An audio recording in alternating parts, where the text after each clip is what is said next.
বলেন জাল হক এসেছে সত্য, ওয়াজাহাকাল বাতিল চলে গেছে মিথ্যে, ইন্নাল বাতিলা নিশ্চয় মিথ্যে, কানা যাহুকা চিরদিন মিথ্যে। এই বলে আল্লাহর নবী লাঠি। সারা বাংলাদেশে যে সব দেওয়ানবাগি চলছে এটাই হচ্ছে জাহেলিয়াত। শুনুন, এই দেশের মাটিতে যে আপনার চলছে ওই চিশতিয়া, নকশবন্দ দিয়ে, মুজাদ্দিদ দিয়ে, এই সব তরিকা জাহেলিয়াত।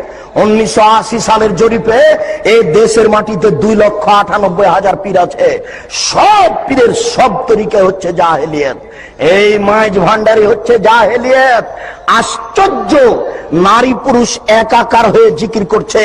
সেদিন আমরা গেছিলাম নরসিংদী, এটা নজরপুরা, নরসিংদী নাকি নজরপুরা একটা গ্রামে গেছিলাম, নরসিংদী। তো আমরা নজরপুরা থেকে বক্তব্য দিয়ে আসলাম, পাশে গান বাজনা দিয়ে বাদ্যযন্ত্র দিয়ে নারীর বক্তব্য চলছে। নারীর বক্তব্য, নারী গাজাল করছে, বক্তব্য দিচ্ছে, বাদ্যযন্ত্র চলছে। আরে সংসদ ভবনের মমতাজ বেগম ডুবি তবলা দিয়ে জিকির করে। আশ্চর্য। আর কোরআন নাকি 30 পারা নয়, 90 পারা। 30 পারা হচ্ছে জাহেরি আর 60 পারা হচ্ছে বাতেনি। এরই নাম হচ্ছে ধর্মীয় জাহেলিয়াত। একে ঠেকাবে কে? এই জন্য আপনাকে বলি, এই হিফজখানা বন্ধ করতে হবে। যেখানে কোরআন হাদিস শিক্ষার ব্যবস্থা আছে সেখানে হিফজখানা খুলতে হবে।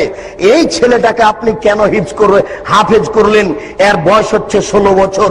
মাথায় একটা উঁচু টুপি দিয়েছে, তার উপর একটা রুমাল দিয়ে মানুষের বাড়িতে মিলাদ করে বেড়াচ্ছে, কোরআন মাজিদ পড়ছে আর ভালো কিছু খাওয়ার দিচ্ছে, 200 টাকা পকেটে দিয়েছে। একবারে খুশি হয়ে গেছে, চিৎকার করে আমার বাপের নামে দোয়া করে চলে আসলো। এ জাতির কি করতে পারে? যে চলিসা করে বেড়াই, যে কুলখানি করে বেড়াই, যে মানুষের দোকান উদিয়ে করে, আপনার উদ্বোধন করে কোরআন মাজিদ পড়ে, যে মানুষের বাড়ি উদ্বোধন করে কোরআন মাজিদ পড়ে, সেই হাফেজদের কি হবে? সেই হিফজখানা বন্ধ করতে হবে। এই সামাজিক জাহেলিয়াত, এই ধর্মীয় জাহেলিয়াতের জন্য এই 3 নম্বর শ্রেণীর ছেলে দেওয়া হবে না। একেবারে বলিষ্ঠ কণ্ঠের, একেবারে নির্ভীক সেনা, যার অন্তরে কোনো ভয় ভীতি থাকবে না, যার বিদ্যের সামনে পৃথিবীর কোনো বিদ্যা টিকবে না।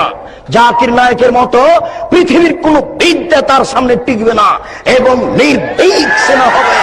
আমি মুসলিম চির রণবীর, মরণকে করি না ভয়, মরলে শহীদ বাঁচলে গাজী।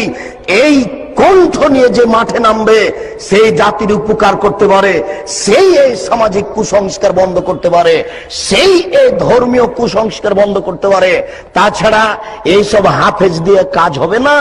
এ তো মানুষের দোকান উদ্বোধন করে, এ তো মানুষের বাড়ি উদ্বোধন করে। এর দ্বারা শরীয়তের কি আশা করা যেতে পারে? শুনুন, ওই পশ্চিম দিকে গাধাতে ইট বহে। গাধাতে কি বহে? ইট বহে। ভ্যান যেখানে যেতে পারে না, গাধা সেখানে যেতে পারে।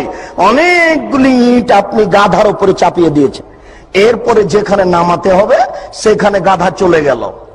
এবার আপনি কি করেছেন? আপনি বইয়ের দোকানদার, অনেকগুলি কোরআন মাজিদ তার উপরে তুলে দিয়েছেন।